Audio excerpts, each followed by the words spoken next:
The morning sun had barely risen over Anderson Air Force Base in South Carolina when Sarah Mitchell pulled her old pickup truck into the maintenance hangar. The base was still waking up, but the mechanic's shop was already alive with the sound of tools clanging and engines humming in the distance. Sarah stepped out of her truck, her work boots hitting the concrete floor with a solid thud. She was 34 years old, with short brown hair pulled back in a simple ponytail and hands that showed years of hard work. She wore standard-issue coveralls and carried a toolbox that had seen better days. To anyone watching, she looked like just another mechanic reporting for her first day of work. But Sarah was so much more than that. Inside the hangar, 3 men stood around a coffee pot, laughing about something.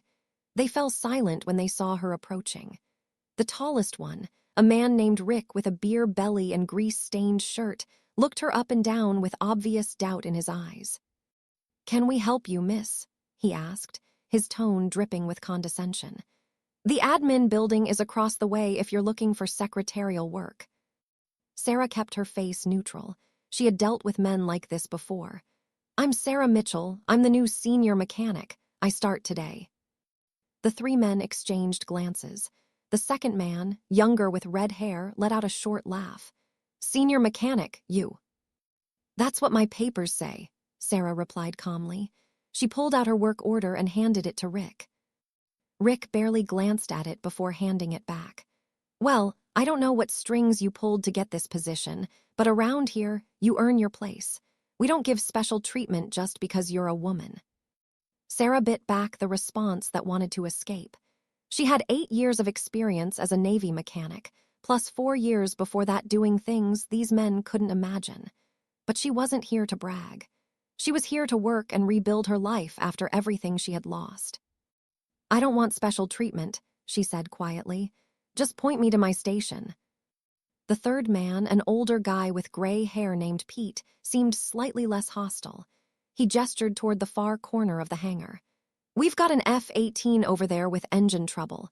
Been sitting for 3 days. You can start there." As Sarah walked toward the jet, she heard them laughing behind her. "Give her till lunch," Rick said, not bothering to lower his voice. "She'll be crying to the supervisor by then." "Or break a nail," the redhead added. Sarah ignored them. She had been through SEAL training, survived missions in places these men had only seen on the news, and lost friends in combat. A few insecure mechanics weren't going to break her. She set her toolbox down beside the F-18 and began her inspection. Within 20 minutes, she had identified the problem, a fuel line issue combined with a faulty sensor that the previous mechanics had missed. It was a complex problem, but nothing she couldn't handle. As she worked, several other personnel walked through the hangar. Sarah noticed the way the military pilots carried themselves, the way they talked about their missions with that particular blend of confidence and respect for the danger they faced. It reminded her of her old life, the one she had left behind after that last mission went wrong. She pushed the memories away and focused on the work. By mid-morning, a Navy pilot walked into the hangar. He was in his early 40s, with the weathered face of someone who had spent years in cockpits. His flight suit bore the name Commander Jackson Hayes. He headed straight for Rick. "I need that F-18 ready by 1400 hours, Commander Hayes said. "I've got a training exercise I can't miss." Rick wiped his hands on a rag and shook his head. "Sorry, Commander. That bird's been giving us trouble for days. We're doing our best, but—" "It'll be ready," Sarah called out from beneath the aircraft. All 4 men turned to look at her. She slid out from under the jet, her face smudged with grease, but her eyes confident. Commander Hayes walked over. "And you are?" "Sarah Mitchell, sir. New senior mechanic. The problem was a combination issue, fuel line and sensor. I've already replaced the line and I'm installing a new sensor now. She'll be ready for pre-flight check in 2 hours." The commander studied her for a moment. Sarah could see him taking in her appearance, making his own judgments. "You sure about that?" "Yes, sir." He nodded slowly. "All right, I'll hold you to it." After he left, Rick stomped over to where Sarah was working. "You trying to make us look bad? Don't make promises you can't keep." Sarah looked up at him. I keep my promises. We'll see about that, Rick muttered. But Sarah did keep her promise. At exactly noon, she finished the repairs and ran a complete diagnostic. Everything checked out perfectly. She found Pete and gave him her report. You'll want to run your own checks, she said, but she's ready. Pete looked surprised but nodded. He spent the next hour going over her work, checking every connection, every seal, every line. When he finished, he walked back to where Sarah was cleaning her tools. It's good work, he admitted grudgingly. Real good work. Thank you, Sarah said simply. But as she left the hangar that evening, she could feel the eyes of the other mechanics on her back. Rick's expression was particularly cold. She had made him look bad, and men like Rick didn't forget that easily. Sarah climbed into her truck and sat there for a moment, her hands on the steering wheel. Her first day was done, but she knew this was just the beginning. She had come to this base to start over, to leave her past behind and build a normal life. But normal, she was learning, wasn't going to come easy. Part 2, earning respect the hard way. The next few weeks at Anderson Air Force Base fell into a difficult pattern for Sarah. She arrived early each morning, worked on the most challenging repairs, and left late in the evening. Her work was flawless. Every jet she touched flew perfectly. Every diagnostic she ran was accurate. Every repair she made held strong. But respect from her fellow mechanics didn't follow. Rick had made it his personal mission to make her life difficult. He gave her the worst assignments, the jobs nobody else wanted. Hydraulic systems covered in leaked fluid. Engines that required crawling into tight spaces where the metal scraped your skin.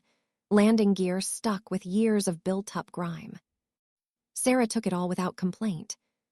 Here you go, princess, Rick said one Tuesday morning, tossing a work order on her bench. We've got a bird that came back from a desert training mission. Sand everywhere. Needs a complete flush and clean. Should keep you busy all week. Sarah picked up the order and nodded. I'll have it done by Thursday. Rick laughed. Sure you will. But Sarah did have it done by Thursday. And it wasn't just done. It was done better than it had ever been done before. The crew chief who inspected it said it was the cleanest engine system he had seen in 15 years. Still, the other mechanics kept their distance. In the break room, conversations would die when she entered. At lunch, she ate alone. When someone needed help lifting heavy equipment, they would call for each other but never ask her, even though she was closer. The only person who treated her with any decency was Pete, the older mechanic. He had been at the base for 23 years and had seen just about everything. One afternoon, as Sarah was wrestling with a particularly stubborn bolt, Pete walked over with a longer wrench. Here, he said, this might help. Thanks, Sarah said, taking the tool. Pete leaned against the workbench. You know, I've been doing this job for over 2 decades. I've seen a lot of mechanics come and go. You're one of the best I've ever worked with. Sarah looked up, surprised. I appreciate that. So why are you here? Pete asked. No offense, but someone with your skills could be making twice the money in the private sector. Why work on a base where half the crew treats you like dirt? Sarah was quiet for a moment. I needed a change. Needed to be around something familiar but different, if that makes sense. Pete nodded slowly. You were military before this, weren't you? Not just a base mechanic, something else. Sarah's hands stilled on the wrench. What makes you say that? The way you move, the way you carry yourself. My son was Army Rangers. You remind me of him and his buddies, that quiet confidence, like you've seen things that would break most people. Sarah went back to work on the bolt. I've been a mechanic for a long time, Pete, that's all. Pete didn't push it, but Sarah could tell he didn't believe her. The truth was, Sarah had been part of something most people didn't even know existed. One of the first women to complete basic underwater demolition SEAL training and serve on a SEAL team. It had been experimental, classified, and brutal. For 4 years, she had served her country in ways that would never make the news, in places that didn't officially exist. Then came the mission in Syria. The ambush, the firefight, the explosion that killed 2 of her teammates and left her with injuries that took months to heal, the nightmares that followed her home. After the medical discharge, Sarah couldn't go back to civilian life like nothing had happened. She needed structure, discipline, purpose, but she also needed distance from combat. Becoming a mechanic on a quiet air base had seemed like the perfect solution. Except it wasn't turning out to be quiet at all. On Friday afternoon, Commander Hayes returned to the hangar. Sarah had worked on his F-18 3 times now, and each time the jet had performed flawlessly. He walked directly to where she was calibrating an engine sensor. "Mitchell," he said. Sarah straightened and saluted. Old habits. "Sir." "At ease. I wanted to say thank you. That bird's never flown better. Whatever you're doing, keep doing it." "Just my job, sir," Sarah replied. Commander Hayes studied her with sharp eyes. "You former military?" "Navy, sir. Mechanic division." He nodded. "Thought so. You've got that look. Well, keep up the good work."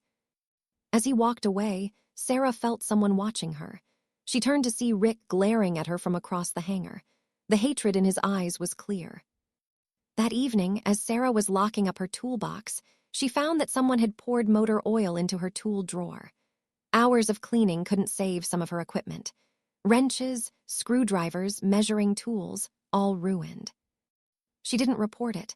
She knew it wouldn't matter. Instead, she spent her own money replacing the tools that weekend. Monday morning, she arrived to find her locker had been spray-painted with crude words. "Go home" was the kindest thing written there. Pete saw it and his face turned red. "That's enough. I'm reporting this." "Don't," Sarah said quietly.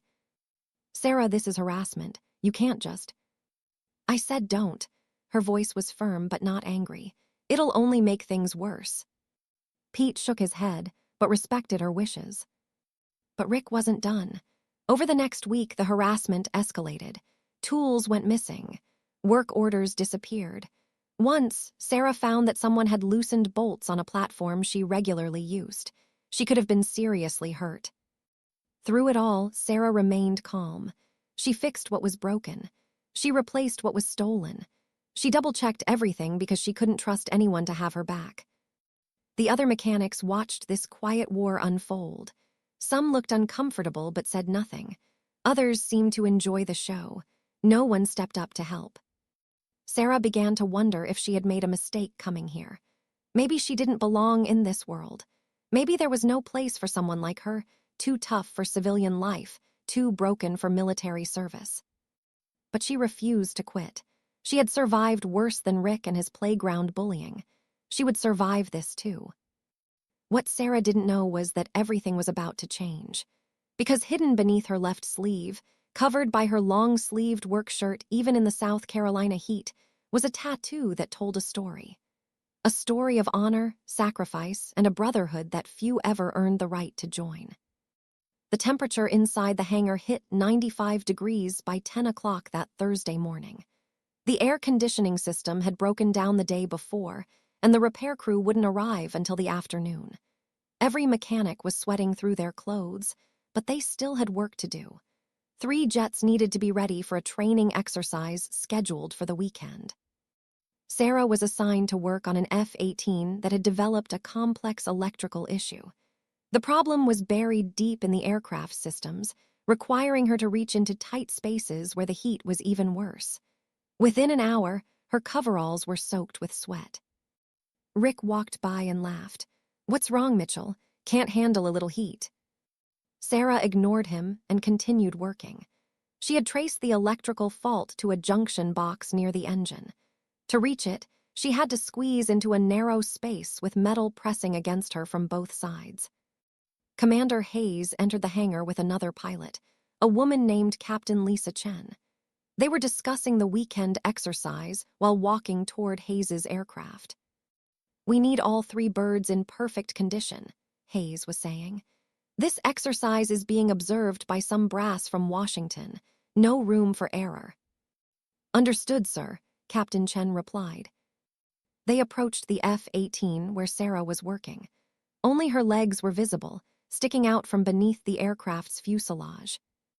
"Mitchell," Commander Hayes called out. "Status report." Sarah's voice came from inside the aircraft. "Found the fault, sir."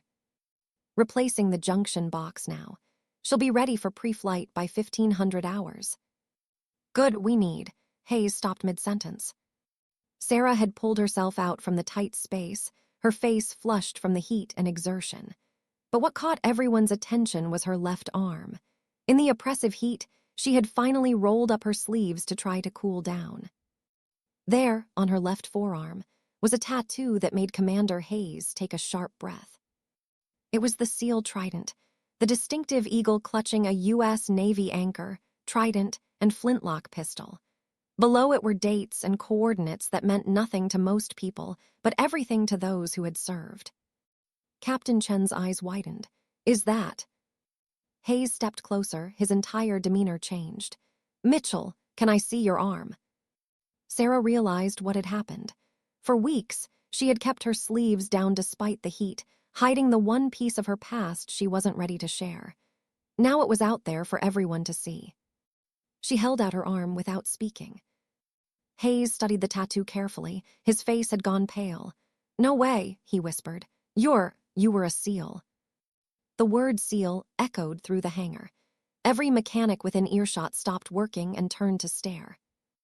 Rick's voice cut through the silence. That's impossible. Women can't be SEALs. Hayes didn't take his eyes off Sarah. Not officially, not in the public record, but there was a pilot program, classified, about 7-8 years ago. He looked up at Sarah's face. You were part of that program. Sarah wanted to lie, wanted to deny it, but she had never been a liar. Yes, sir. Which team? I can't say, sir. It's still classified. Hayes nodded slowly, understanding. He had enough clearance to know that certain operations never made it into official records. How long did you serve? 4 years active duty with the team, 8 years total in the Navy. Captain Chen was shaking her head in amazement. I've heard rumors about that program, but I never thought. Why are you here? Why aren't you still serving? Sarah's jaw tightened. Medical discharge, ma'am. Took some damage on my last deployment. The hangar had gone completely silent now. Every mechanic, every technician, every person within earshot was listening. Rick looked like he had been punched in the stomach. Pete walked over slowly, his weathered face showing a mix of awe and vindication. I knew it, he said softly. I knew you were something special.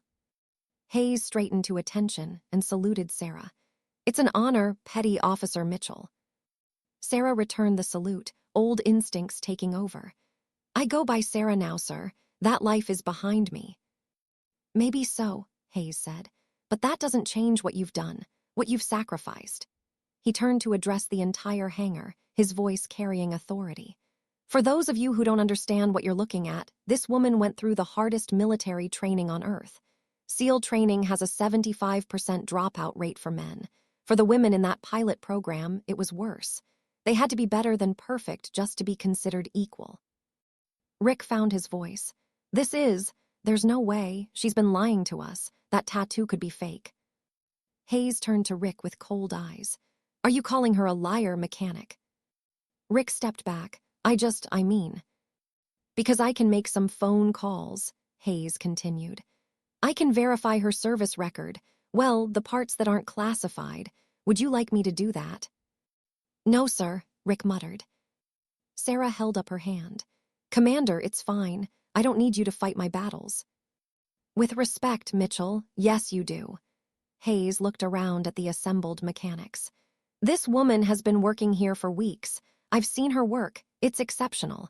And from what I've observed, she's been treated like garbage by most of you. Pete shifted uncomfortably. Some of us didn't. Some of you stood by and let it happen, Hayes cut him off, which is almost as bad. He turned back to Sarah. Why didn't you tell anyone? Why did you take their abuse?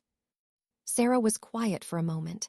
When she spoke, her voice was steady but carried an underlying pain. Because I wanted to leave that life behind, sir. I wanted to be judged on my work, not my past. I wanted to prove I could make it on my own merit. You've more than proved that, Captain Chen said softly. Hayes nodded. That you have. He looked at Rick. I want a full report on my desk by end of day tomorrow. Every incident of harassment, every act of sabotage. Because I know there's been some. And if I find out who's responsible, they'll be off this base so fast their heads will spin." Rick's face went white. Sarah shook her head. "Commander, please. I just want to do my job." "And you will," Hayes said. "But things are going to change around here, starting now." He raised his voice so everyone could hear. "Sarah Mitchell is a decorated combat veteran who served this country in ways most of us can't imagine. She's earned every bit of respect we can give her. If anyone has a problem with that, they can take it up with me. Are we clear?" A chorus of "Yes, sir," echoed through the hangar. As Hayes and Captain Chen walked away, the mechanics slowly returned to their work. But everything had changed. The way they looked at Sarah was different now. Some showed respect. Some showed shame. Rick looked like he wanted to disappear. Pete approached Sarah carefully. "You okay?" Sarah pulled her sleeve back down, covering the tattoo once more. "I don't know, Pete. I really don't know.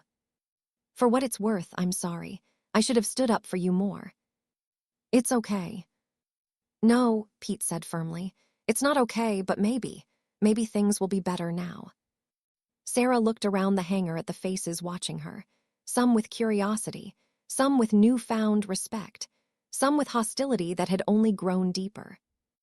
"Maybe," she said. But she had been in combat. She knew that revealing herself as a SEAL wouldn't end the problems. If anything, it might make things more complicated.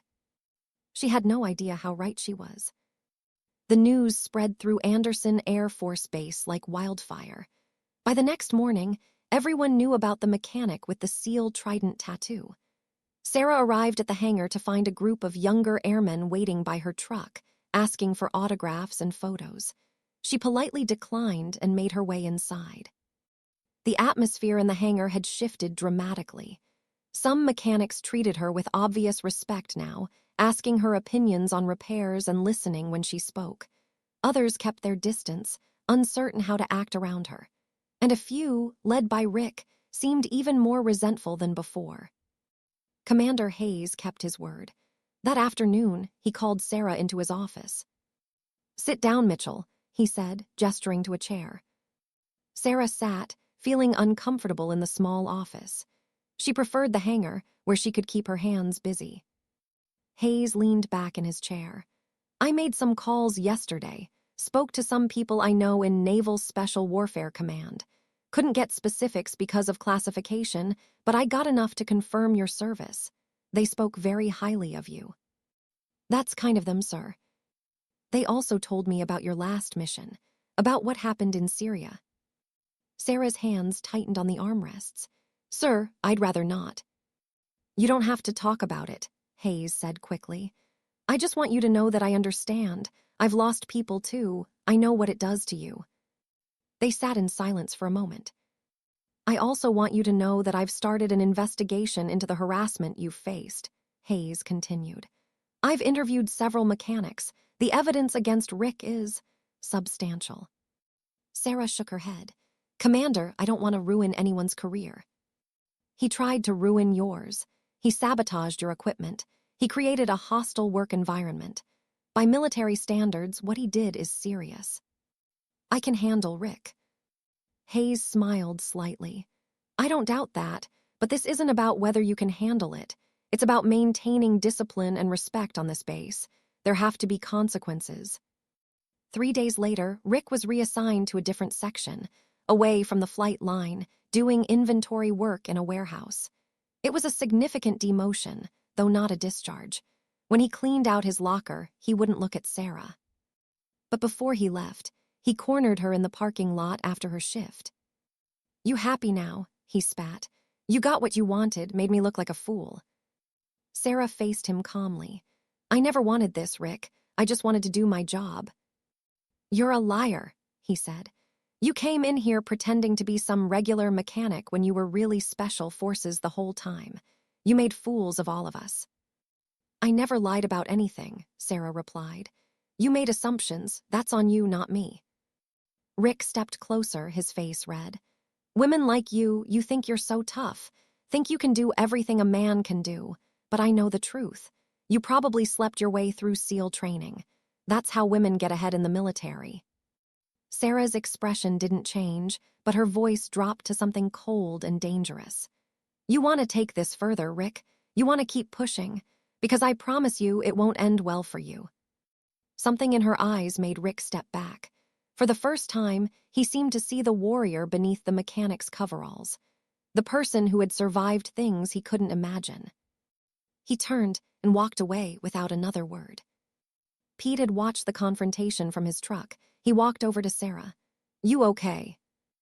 I'm fine, Sarah said, though her hands were shaking slightly. Not from fear, but from the adrenaline rush of confrontation, the muscle memory of combat readiness. He's gone now, Pete said. Things will get better. But Pete was wrong. Things got more complicated. 2 weeks after the revelation about her SEAL background, Sarah was approached by a man in civilian clothes while she was working late one evening. The hangar was nearly empty, just her and one other mechanic on the far side of the building. The man was in his 50s, fit and alert, with the bearing of someone who had spent a lifetime in the military. He showed her a badge that identified him as a Defense Intelligence Agency officer. Petty Officer Mitchell, I'm Agent Frank Morrison. I need to speak with you about a matter of national security. Sarah put down her wrench and wiped her hands. I'm not Petty Officer Mitchell anymore. I'm a civilian. I'm aware of your discharge, Morrison said, but your country still needs you. May we speak somewhere private? They went to an empty office. Morrison closed the door and pulled out a file. We have a situation, he began. There's intelligence suggesting that a foreign operative has been attempting to access classified information at this base. We believe someone in the maintenance division might be involved, either knowingly or unknowingly. Sarah frowned. What does this have to do with me? You have a unique skill set and security clearance that hasn't been revoked, just deactivated. We'd like you to help us identify the threat. Watch for anything unusual. Report anything suspicious. You want me to spy on my coworkers? We want you to help protect your country, Morrison corrected. The same way you did when you wore the uniform. Sarah was quiet for a long time. I left that life behind for a reason, Agent Morrison. I can't. I'm not the same person I was.